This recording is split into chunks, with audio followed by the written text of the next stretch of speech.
Recently, I've spoken a great deal about genetics, spirit, evolution, the connection that we feel to each other called the biospirit. I've talked a great deal about not just race, but ethnicity, evolution, national values. They make a difference because it resonates more than just an individual. It connects to a society, to a community, to people outside yourself. And I came across an interesting study I wanted to bring up and make a short video on. Before we get started, I floated this psychological study to Aydin Paladin, who does a lot of in-depth work with psychological and sociological studies. Hopefully she will pick it up and perhaps make a long-form video about this topic. That's not for me to do. I have a lot going on in my life right now, and I don't have the time to spend 40 or 50 hours a week on a single video project like that. Hopefully in the future I will, however. But I digress.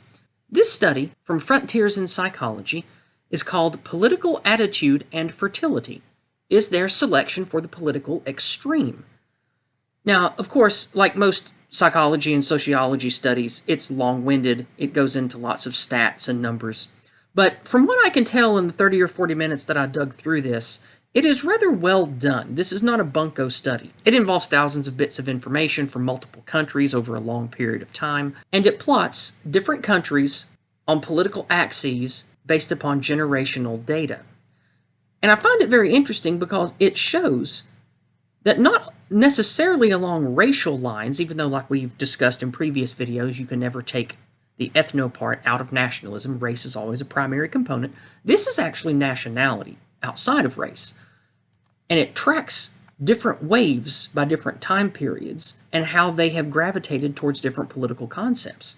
And what they have found is rather astonishing. In summary, they found large families, married couples, long lines of people tend to have more conservative and right-leaning values. And it also seems like many of us have thought, the more money, the better success that they have, the more likely they are to have good families and children.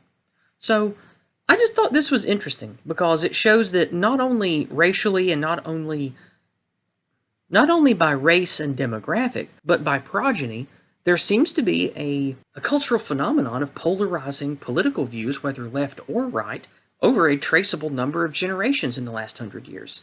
I just found it really interesting because it pertains to ethnicity, nationality, race, politics, how people vote, that kind of thing, and that's the I've been involved in for the last year or so.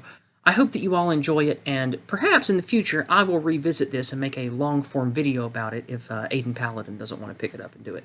Anyway, also this weekend I will be doing a Dumping with Scrump with Short Fat Otaku over on his channel, so definitely be looking forward to that.